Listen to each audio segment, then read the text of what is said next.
Ya, kita mulai ya.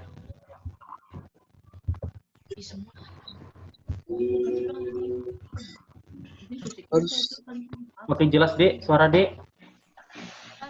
Jelas, Pak. Oke, yang lainnya di mute dulu, biar nggak ada suara feedback. Oke, kita mulai ya. Misalnya nanti ada kejadian putus, kalau udah dinyampaikan lewat Zoom nggak bisa terdengar oleh saya, bisa diingetin saya lewat WA ya.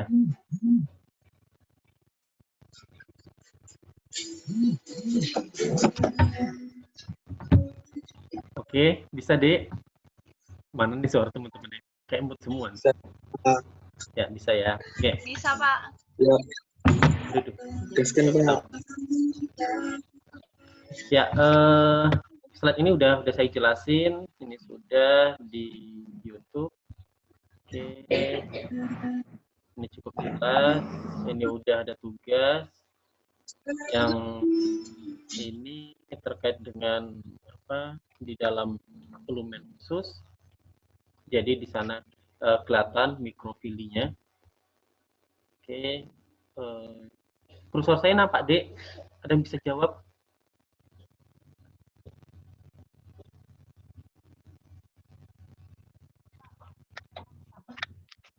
Kursor saya nampak nggak? Kelihatan, Pak. Kelihatan. Oke deh. Iya. Ya. Tidak, ini terkait dengan usus.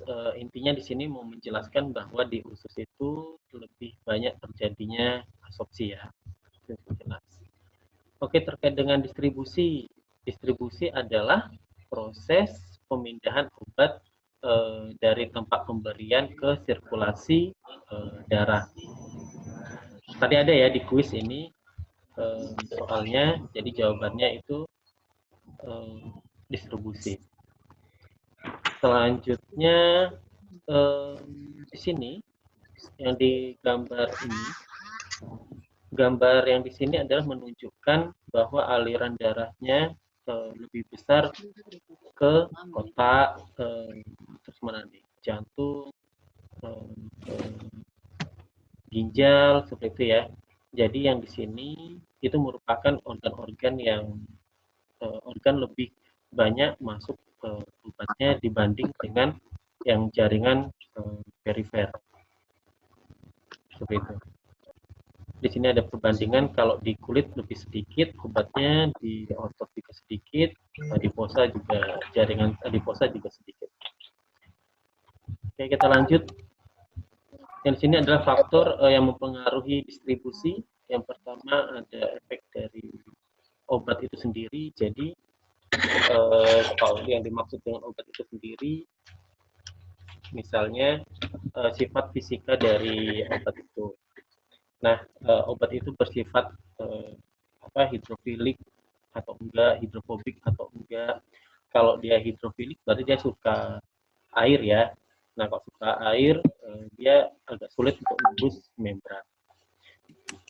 Obat seharusnya dalam keadaan sifatnya hidrofobik, larut dalam lemak, dan tidak terionisasi, ukurannya kecil, kecuali selain yang saya sebutkan tadi, sifatnya adalah distribusinya secara aktif.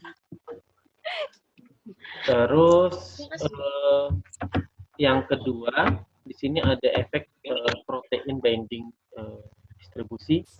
Mungkin ada yang mau coba jawab? Bisa nggak coba jelasin yang ini? Siapa nih? Tuh, Ulfi tuh. Ketawa aja. Bapak. Yuk, siapa? Bapak.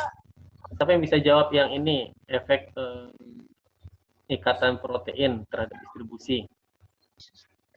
Elvin bisa? Kelihatan semua nih orang-orangnya. Ayo, siapa? Dora. Diri. Der, jawab ini lah, Der.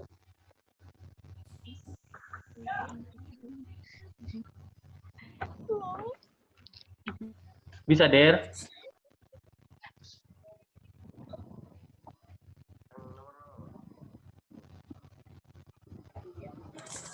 Jelas nggak sih suara saya sih?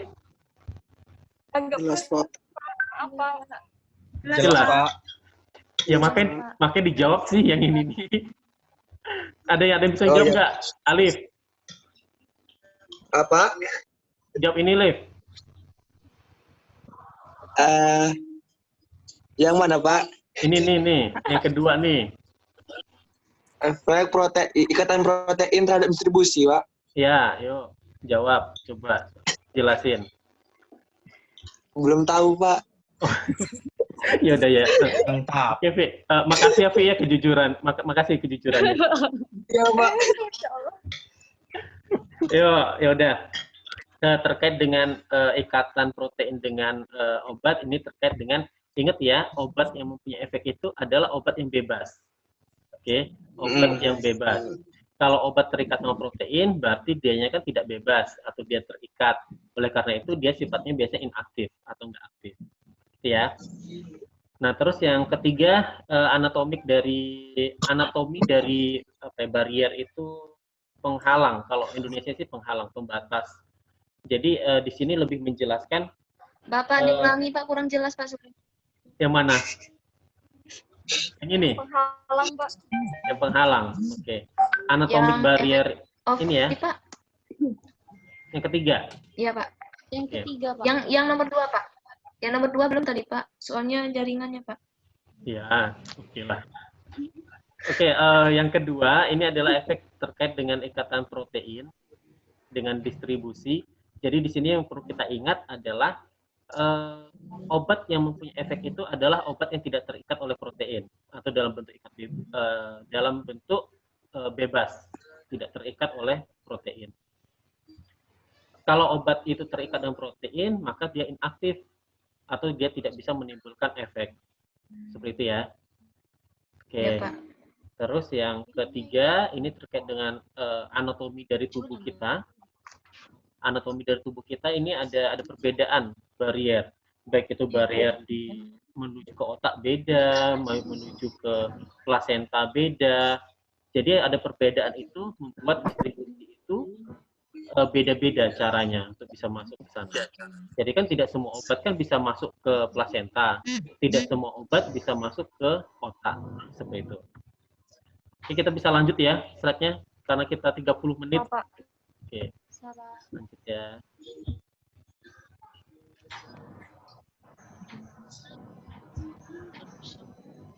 Oke, yang ini masih ingat?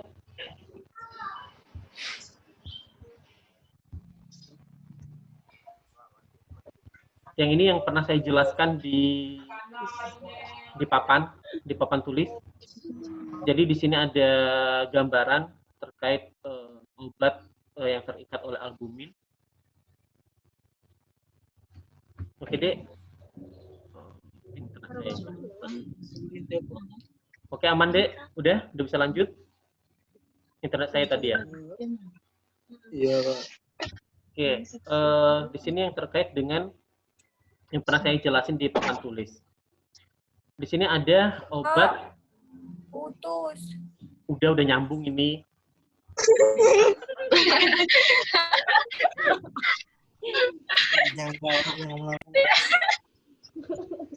Udah nyambung kan?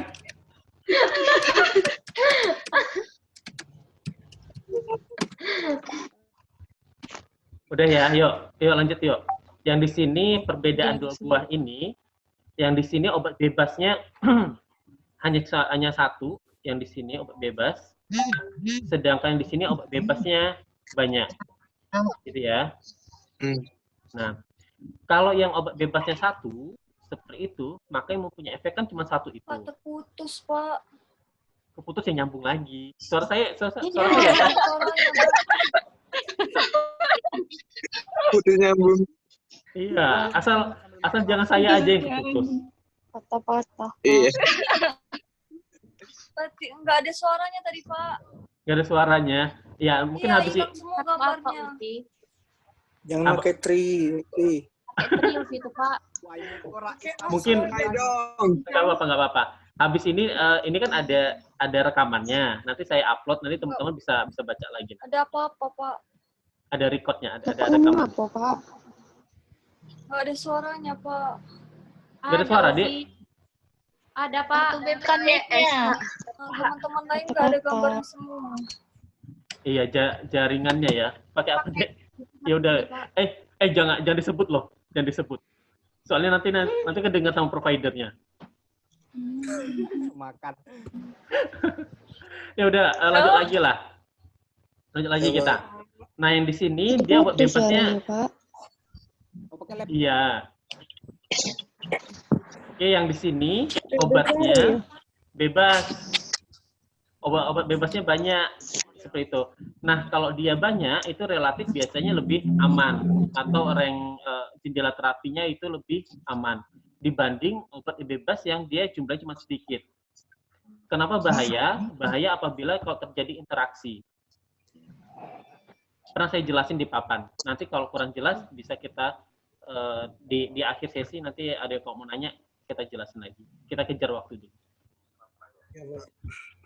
Ya, Pak. Ya. Nah, yang ini terkait dengan metabolisme. Jadi prinsipnya dari metabolisme itu adalah dia merubah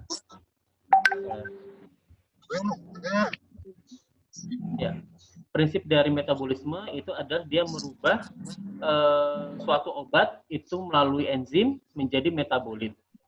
Seperti itu. Nah, enzim itu reaksinya dengan cara kimia dan enzim itu merupakan sebuah protein. Kalau kita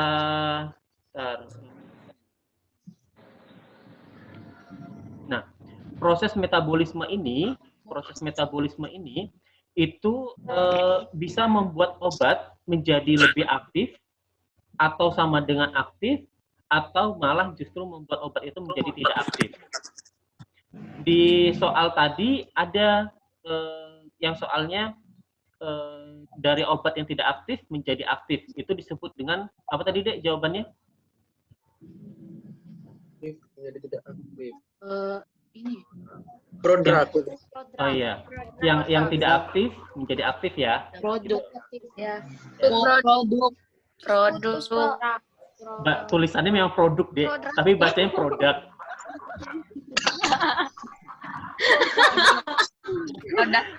Oke. Nah, Siapa? udah yuk, lanjut ya. Jadi yang di sini mau saya tekankan di metabolisme itu tujuannya untuk merubah satu obat menjadi bentuk yang lain. Seperti ya. Nah, bentuk yang lain itu bisa mengakibatkan lebih aktif atau sama dengan aktif atau justru malah tidak aktif dari obatnya. Oke, itu aja yang perlu saya jelasin. Yang perlu saya tekankan. Cukup jelas, Dek?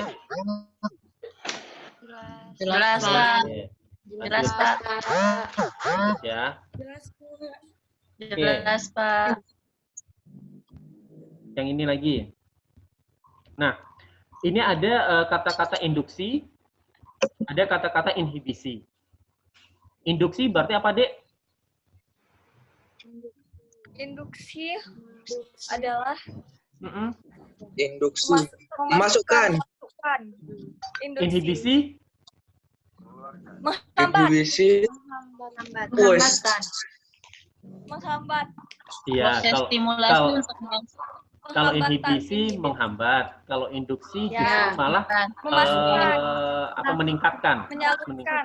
Meningkatkan ya, atau memasukkan, oke lah. Meningkatkan. Nah, ceritanya di sini terjadi metabolisme. Ada beberapa obat justru malah menginduksi atau meningkatkan proses dari metabolismenya. Yang aslinya cuma satu, yang untuk memetabolisme, tapi karena terjadi interaksi, justru malah dia lebih aktif, lebih banyak. Lebih banyak yang memetabolisme. Itu yang disebut dengan induksi. Jadi dia meningkatkan proses dari metabolisme. Sedangkan kalau inhibisi, yang awalnya dianya sini ada dua, karena ada interaksi antar obat ataupun interaksi dengan hal yang lainnya, justru Berkurang. ya. justru dia malah berkurang yang metabolismenya. Sehingga efeknya apa? Obat di dalam darah itu lebih lama ketimbang yang sebenarnya. Seperti itu. Oke, Dek, cukup jelas? Yang di sini Cukup, Pak.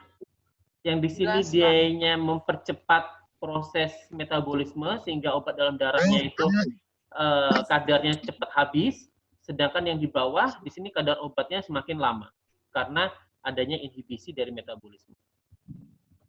Oke, lanjut kita ke slide selanjutnya. Di sini contoh-contoh dari sitokrom atau yang enzim metabolisme. Dia bisa menginduksi, dia bisa menghambat. Contohnya 1A2 bisa terinduksi apabila adanya rokok. Kalau yang inhibisi dari 1A2 itu bisa menjadi inhibisi apabila ada obat-obat kayak simetidin dan lainnya. Ini nanti bisa dibaca saja. Bahasa Inggris PPT-nya ya, Pak. Tapi kan udah saya translate in Indonesia. Oh iya, Pak, ya. Ya, Pak. Oke, lanjut. Yang ini nih. Ada istilah di dalam metabolisme itu adalah first phase effect, seperti itu. Atau bahasa Indonesianya lintas pertama, efek lintas pertama. Indonesianya. Oh, pas. Ya, pas. Iya. Jadi kalau Istilah salah aku tadi, Pak. apa? Pak. Iya di soal ya. Istilah salah aku tadi. Salah ya. Jawabannya. Iya. Jadi obat ketika kita minumnya secara oral seperti itu, dia akan masuk ke liver dulu. Nah di liver itulah yang disebut dengan first phase effect. Seperti itu ya. Contohnya di sini yang kita bilang. Pertama dia obatnya aktif nih.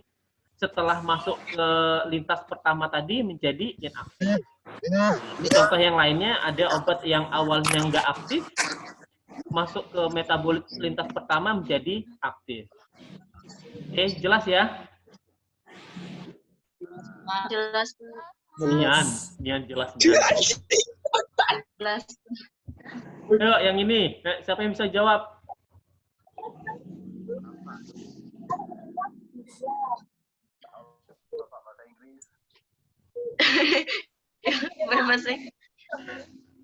Enggak apa-apa ya udah yuk, pelan-pelan yuk. Faktor yang mempengaruhi metabolisme, ya kan? Yang pertama, efek dari fungsi si liver. Liver itu tuh apa deh? Hati ya, hati. Jadi kalau fungsi hatinya itu baik, maka metabolismenya normal. Tapi kalau fungsi hatinya itu tidak begitu baik atau disfungsi, maka metabolismenya akan cenderung lebih lambat. Kalau cenderung lebih lambat, berarti obat itu akan lama ada di tubuh. Gitu ya. Jelas, Dek? Halo? Jelas, Pak. Jelas. Putus-putus. Ya, nanti hasil rekamannya bisa dilihat lagi. Terus Oh, ada rekamannya, Pak. ada. Terus yang kedua, ini adalah efek penyakit dari penyakit untuk metabolisme. Contohnya, misalnya dianya hepatitis, sakit hepatitis, berarti berkaitan terhadap liver ya, terhadap hatinya. Tentunya metabolismenya akan cenderung lebih lambat. Terus kalau dianya ada sakit di paru-paru ataupun ginjal juga akan mempengaruhi dari metabolisme. Kalau dia ada gangguan terhadap jantung juga bisa pengaruhnya. Karena mengalirkan darahnya cenderung tidak stabil. Sehingga metabolisme pun juga ada pengaruh terkait penyakit jantung. Terus yang ketiga yaitu terkait sama usia bayi ataupun usia lanjut itu cenderung fungsi dari metabolisme itu akan belum optimal. Kalau yang bayi belum optimal, kalau yang lanjut usia sudah mengalami disfungsi dari kemampuan organ-organnya. Terus yang ketiga terkait dengan interaksi antar obat. Jadi yang tadi udah kita jelaskan, terjadinya interaksi antara obat satu dengan obat satu bisa mempengaruhi mempercepat metabolisme atau justru malah menghambat metabolisme. Selanjutnya yang di sini genetik tiap orang beda-beda, kemungkinan untuk metabolisme juga beda. Lanjut, siapa yang ngantuk dulu? Lanjut. Aduh lagi. Yuk, dikit lagi. Terus nutrisi. Siapa yang ngantuk dong? Iya, kelihatan buku-buku kamu orang di sini nih. Lanjut. Nutrisi. Emangnya kan. Yuk, dikit lagi ya. Dikit Yo, lagi. belajar. Efek kebanyakan libur nih. Yuk, lanjut. Kalau badan kami. Catat. Iya, dikit lagi. Nutrisi, terkait dengan nutrisi. Kalau makannya cuman mie ataupun makannya yang penuh dengan protein kan beda tuh ya Iya. metabolismenya, iya kan? Seperti itu. Tiara Ya, makan Pak. banyak, Pak. Ya, Pak. Nah, terus di sini terkait dengan jenis kelamin. Jenis kelamin itu, nah sebagai contoh, Metabolisme yang cowok lebih bagus daripada Jujur, Pak. kalau laki-laki itu sebagai contoh obat propanolol itu laki-laki penolamin. laki-laki itu cenderung lebih cepat daripada perempuan. Tapi kalau obat acetaminophen itu perempuan lebih cepat daripada si laki-laki. Jadi ada pengaruh terkait jenis kelamin. Oke, lanjut ke eliminasi. Eliminasi adalah fase terakhir dari farmakokinetik. Ini adalah mengakhiri dari fungsi dari sebuah obat. Ada 3 rute yang paling berpengaruh terhadap eliminasi. Yang pertama itu adalah ginjal, paru-paru, terus yang ini adalah usus. Kalau ginjal terkait dengan pengeluaran di urin. Paru-paru juga ada beberapa obat yang terkait dilepaskan melalui udara. Kalau bawah terkait dengan pengeluaran lewat feses. Ginjal. Oh, vessel. Ya. Kalau ginjal ke urin nanti. Ya. Yuk, Komen Bella. lanjut. Faktor yang Mempengaruhi eliminasi. Oke, fungsi dari ginjal sudah kita jelaskan lah hampir sama kayak tadi. Terus disease, penyakit juga yang mempengaruhi. Nah, ini obat yang dieliminasi itu Ion. biasanya harus terionkan. Kalau dia nggak terionkan, dia akan balik lagi direabsorpsi. Nah, mana nih contohnya ya? Oke. Misalnya pH urin itu asam, maka obat yang basah itu lebih cepat untuk terionisasi, sehingga dia lebih cepat keluar. Intinya adalah harus terionisasi. Kalau pH urinnya asam, maka obat yang bersifat basah itu lebih cepat keluar. Nah, terus pengaruh vitamin C itu juga ada. Pengaruh vitamin C itu membuat urin menjadi lebih asam. Sehingga obat-obat yang sifatnya basah itu lebih cepat dieliminasi. Seperti itulah. Gitu ya. Intinya adalah obat harus terionisasi untuk bisa dikeluarkan. Terus yang terakhir ini terkait dengan interaksi. Hampir sama penjelasan.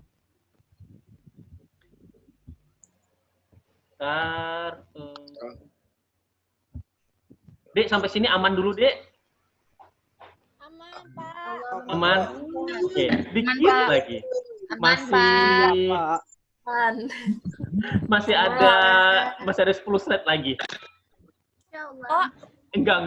Dikit kok. Tapi konsen ya. Oke. Di sini adalah di sini adalah terkait dengan gambar ilustrasi kalau dia minumnya secara oral.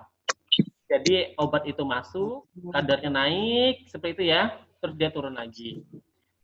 Nah, yang di sini yang udah saya jelaskan juga, MEC ini adalah minimum efek konsentrasi. Yang MTC minimum toksik konsentrasi.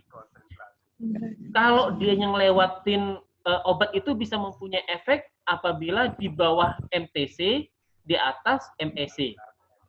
Kalau di atas MTC jadi toksik, kalau di bawah MEC tidak mempunyai efek. Jadi obat itu mempunyai efek adalah di jendela terapi ini. Gitu ya. Oke. Nah, obat pertama kali kita minum terus sampai dengan menyentuh MEC, minimum efek konsentrasi, baru dia mempunyai efek. Itu yang disebut dengan onset aksi. Onset, ya, ingat ya. Itu yang disebut dengan onset. Terus lamanya obat itu mempunyai efek, itu disebut dengan durasi. Kalau obat itu sudah nggak mempunyai efek, itu disebut dengan terminasi aksi. Oke, udah cukup ya. Lanjut lagi. Yang ini.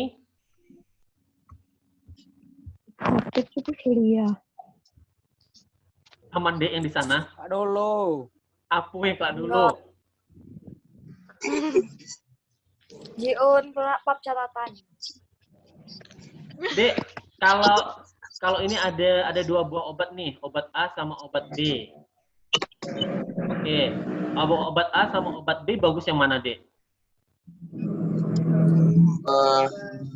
Obat. B, Pak. B, Pak. B, Pak. B. B, Pak.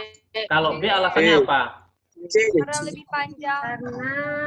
Karena Durasinya lebih panjang. ya, karena durasinya dia lebih Siklusnya panjang lebih ya. panjang. Oke. Ya, Santuy.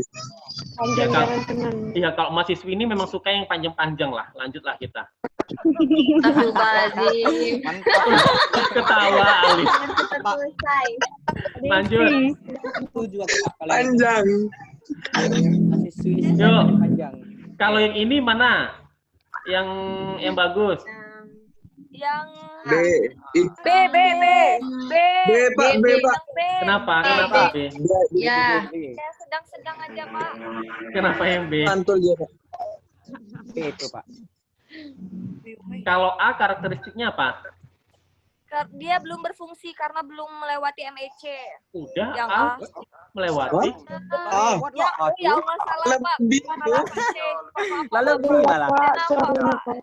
Kejut dia tuh yang Pak. Pak. Mak, Cuma makanya banyak, Pak. tapi efeknya sebentar, Pak. Tapi Kan dulu banyak nian tuh. Sikot-sikot Oh, dulu, siapa makanya dulu? banyak, efeknya sebentar. Oh, yang ini cepat menimbulkan A, efek. Tapi sebentar. Oke. Jadi belum Kalau yang- maksimal. Kalau yang B, Kalau yang B itu pas, Pak. Sedikit lebih lemah, Pak. ya efeknya menimbulkan efek lama, tapi Lama, durasinya Pak. lebih panjang ya. Ma. Kalau yang C, Belum ada efeknya, Pak. belum ada menimbulkan efek, Kak. sama sekali karena di bawah MEC. Belum di atas minimum efek Masih di bawah konsentrasi. MEC. oke. Efek Pak. Oke, sip. Ya, Pak. ya, Bu. Bu, Kue Bayu. bukan awak ngomong Bu tadi Ulfi. Oke, yang ini Rais. Terus Makan ini yang ini slide Awak terakhir. dulu. Yang di sini yang di sini harapannya itu adalah kalau kita minum obat seperti ini. Oke, Dek, jelas, Dek?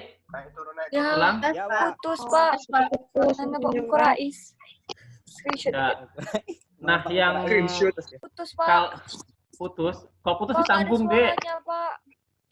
Enggak, ini balikan Pak. Nggak mau balikan. Tuh nih diajak balikan. Pak, nggak ada suaranya. Agak. Pak, Kirim catatan Pak ya, catat. Ah, sakit kalau putus, Pak. Oh iya juga, Dek. Bilang kok Benar, benarnya, benar, benar. Pak. Yaudah, udah. Lanjut lagi. Lanjut. Nggak ada suaranya, Pak. Yang lainnya suara saya kedengaran? Ini bagus lagi, Pak. Dengar? Pak. Ya. Pak. Oke, lanjut dikit lagi. Di sini adalah harapannya kalau kita minum obat itu teratur. Oh iya. Jadi sebelum dianya habis, dianya minum lagi, naik lagi, kayak gitu ya. Ini harapannya. Ya. Nah, terus antibiotik itu kok bisa resisten? Ya karena minumnya enggak teratur. Sudah sampai bawah, lupa minum, minum lagi. Jadi ada sisi-sisi kosongnya. Nah, sisi kosong itulah yang membuat bisa terjadi resisten. Oke. Terus kita lanjut. Yang ini apa jawabannya, Dek? Mana Pak? Yang Distribution, metabolisme. B, Pak. D, Pak. Ini. Distribusi, B, ya? metabolisme, sama eliminasi. Pak, B. Ya. B. I. Dua. Pak. B, Pak. Tendang. I. Distribution. Oke, distribusi ya. Udah kan? Yes. C, Pak. Oke. Lanjut. Yang ini. First pass effect. Aduh, aduh. Efek. Oh ya, ini ya. Pass effect. Yang ini. Tadi astaga. C, Pak. Oke. Udah ya. Yang ini. Pak, produk. Nah. Liver, Pak. Oke, finish kita, Dek. Oke. Terima kasih, Oh. Pak. Oke. Makasih, Pak. Terima kasih ya. Yo, Assalamualaikum. Yo. Pak, buat soalnya jangan susah-susah ya, Pak. Oke. Soal itu ulang tadi, Pak. Soalnya jangan susah. Eh, Jangan bahasa kan- Inggris, Pak. Kan masih ada satu kali lagi, Dek, kuliahnya. Oh iya, jangan bahasa Inggris ya, Pak. Pak, kami tadi telat dari Pak. materi PS Pak. Mas ini Pak. Pak materi PS ini Iya. masuk, Pak. Iya, soalnya bahasa Inggris. Jangan, Pak. Oh, jangan. Bahasa Inggris. Bahasa Inggris tapi open book, Pak. Oh, iyalah. Kan Google soal Translate yuk. kan open book. Memang open book kalian soalnya. Jawabnya nggak mungkin. Translate. Nggak mungkin saya periksa. Bapak tidak mempercayai Pak, kami Pak, ujiannya, Pak. Oke, ya udah kita ini ya, kita off ya. Terima kasih. Wabillahi taufiq wal hidayah. Wassalamualaikum warahmatullahi wabarakatuh. Yo, dah. Warahmatullahi wabarakatuh. Makasih, Pak. Ya. Terima kasih, Pak. Kami live ya, Pak. Yuk live bareng-bareng. 1, 2, 3. 2, 3.